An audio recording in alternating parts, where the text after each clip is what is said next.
Miranda, what do you think is the most important organ? The ovaries, obviously, because women are the best and we're the queens of reproduction. Correct. Without the ovaries, there is no life. But what are the ovaries and the hormones associated with it? 2 centimeters wide, 1 centimeter thick, 3.5 centimeters in length, a small almond shaped organ in the lateral walls of the pelvis that humanity would quite literally not survive without. Did you know that there's one ovary on each side of the uterus? Yep, located in the shallow depressions called the ovarian fossa and held in place by the peritoneal ligaments. There's one on each side. The ovaries are covered in a layer of simple cuboidal epithelium cells on the outside called the germinal ovarian epithelium, which is actually the visceral peritoneum which envelopes the ovaries. Ever heard of endometriosis? You're going to have to wait until later to understand how endometriosis connects to the epithelium cells. You're right, you're right. I'm getting ahead of myself. Back to the ovary. Underneath the germinal ovarian epithelium is a dense layer of connective tissue known as the tunica albuginea. The ovary itself is divided into the outer cortex and the inner medulla. The cortex is more dense and granular since there are more ovarian follicles in various stages of development. The medulla, however, is a loose connective tissue with a bunch of blood vessels, lymphatic vessels, and nerve fibers. The hilum is located in the medulla as an area dense in blood vessels and nerves, which connects the ovary to the rest of the reproductive tract. The main function of the ovaries is to produce gametes, secrete hormones like estrogen and progesterone, and secrete inhibin, which is involved in the feedback control of the pituitary follicle stimulating hormone. Did you know that there are actually 3 types of estrogen? Really? What are they? There's estrone, E1, which is the primary form of estrogen that the body produces after menopause. There's estradiol, E2, which the primary form of estrogen in the body during reproductive years. It's also the most potent form of estrogen.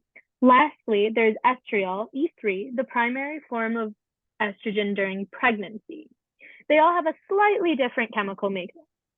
Estrone's chemical formula is 18 carbons, 22 hydrogens, and 2 oxygens. Estradiol is 18 carbons, 24 hydrogens, and 2 oxygens. And estriol is 18 carbons, 24 hydrogens, and 3 oxygens. Hey, Jonathan, do you know what estrogen actually does in the female body? Yeah, it's part of developing secondary sex characteristics, menstruation, pregnancies, and menopause. It tells the body when to start and stop processes affecting sexual and reproductive health. These processes cause important changes to the body. Exactly. During puberty, estrogen levels rise, which causes secondary sex characteristics like breasts and changes to the overall body composition like curves. Estrogen also plays a role in ovulation, and it thickens the lining of the uterus to prepare it for pregnancy. Estrogen peaks in the days leading up to ovulation since it's the most fertile period, and simultaneously it thins the cervical mucus, which is a fluid that sperm has to swim through in order to get to and fertilize the egg, which makes it easier for pregnancy. During perimenopause, which is the period right before menopause, even though it may last several years, estrogen levels drop. Menopause officially begins when you don't have your period for 12 months, usually around 51 years of age. Menopause causes your estrogen levels to drop and you no longer ovulate. The decrease in estrogen can cause many side effects like mood changes, night sweats, hot flashes, etc. Menopause is actually when the body changes from estradiol E2 to estrone E1, right? Exactly. Estrogen actually also has other non-reproductive effects too, though. That's true. It regulates cholesterol levels, blood sugar levels, bone and muscle mass, circulation and blood flow, collagen production, and moisture in your skin, and brain function, including the ability to focus. So basically, if we don't have estrogen, we literally wouldn't survive. We wouldn't have pregnancy, so the entire human race gets wiped out. And as if that isn't bad enough, Then we would also have high cholesterol and high blood sugar, which would cause us to have a heart attack, so that humans that we would have would die. Exactly, Miranda. But estrogen isn't the only hormone released by the ovary. There's also progesterone, and the combination of the two are extremely necessary. Yeah, let's talk about progesterone. With a chemical makeup of 12 carbons, 30 hydrogens, and 2 oxygens, progesterone supports menstruation and helps maintain the early stages of pregnancy. The main point of progesterone is to prepare the endometrium, which is the lining of the uterus, for a fertilized egg to implant and grow. If pregnancy does not occur, then the endometrium sheds during a period. If conception does occur, the progesterone levels increase to support the pregnancy until the placenta takes over. Around the middle of the menstrual cycle, ovulation occurs, and the corpus luteum is formed as a temporary gland that helps to support the beginning of a pregnancy if conception occurs. Progesterone also thickens the uterine lining and creates a good environment for the fertilized egg to implant. If the egg doesn't get fertilized, then the corpus luteum breaks down, which decreases progesterone levels. When progesterone levels decrease, it causes the uterine lining to thin and break down, causing the beginning of a period. Which is why, if conception occurs, the uterine lining remains thick and rich in blood vessels to provide nutrients for the embryo, the high levels of progesterone. You got it. During pregnancy, progesterone levels keep increasing every trimester until finally reaching a peak in the third trimester, between 28 and 40 weeks. The high levels of progesterone keep the body from ovulating while pregnant and suppress uterine contractions, which helps to avoid preterm labor. Also, the high progesterone levels help breast prepare for breastfeeding.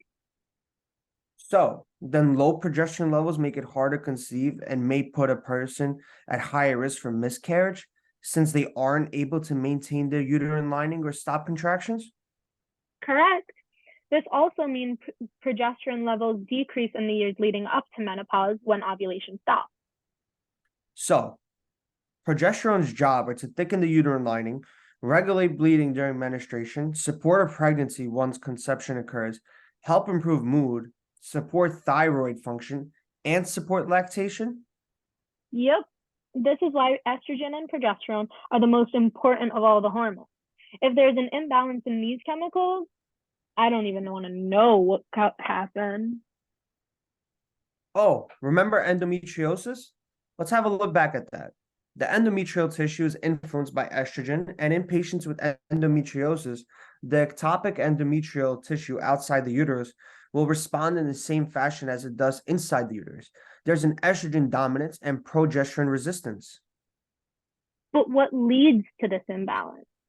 The imbalance in these two hormones is shown when the progesterone acts as a counterbalance to the estrogen, which helps regulate the growth and shedding of the endometrial tissue.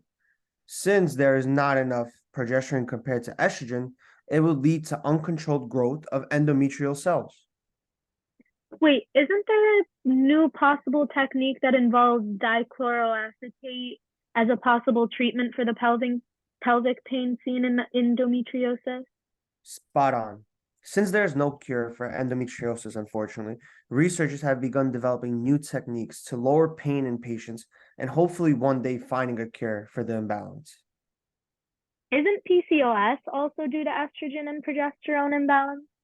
Yes, as previously mentioned, both progesterone and estrogen are the most important hormones to regulate the menstrual cycle. When there's an insufficient amount of progesterone relative to the estrogen levels, then this imbalance can lead to irregular menstrual cycles and prolonged periods of estrogen dominance. Oh, yeah.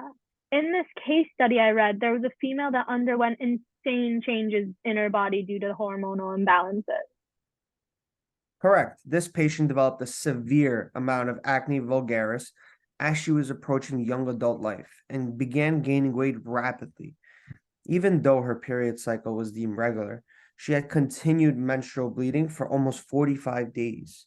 Not only this, unfortunately, the patient also grew facial and body hair in an unimaginable way, yet couldn't understand where all of these things were coming from. Until she was diagnosed with PCOS, She was left in the wind in regard to her hormonal imbalances. When there's an imbalance in progesterone and estrogen, it can lead to an uncontrolled hair growth, acne developing in severe fashion, and irregular periods. However, there is no cure for this disease, yet physicians are prescribing different medications to patients to help correct the hormonal imbalance. An example of this includes oral contraceptive pills that contain synthetic versions of estrogen and progesterone, which will work together to regulate the menstrual cycle and help stem some of the side effects of the imbalance. I think there's a new cutting edge technique that was published where there's a computer aided PCOS detection system that will detect PCOS in women and understand how to correct the hormonal imbalances as early as possible. This can be hugely beneficial for all the women that deal with PCOS, as they wouldn't have to deal with the intensive growth of hair or irregular period cycles. So basically, without the proper balance of estrogen and progesterone, women are in pain and suffering. The entire population gets wiped out and everyone dies? Yeah, pretty much. Now, do you get why ovaries are the best organ there is? After this, my appreciation for women around the world has grown, as I understand without you guys, there's none of us. Estrogen and progesterone are almost as necessary to us as the air we breathe.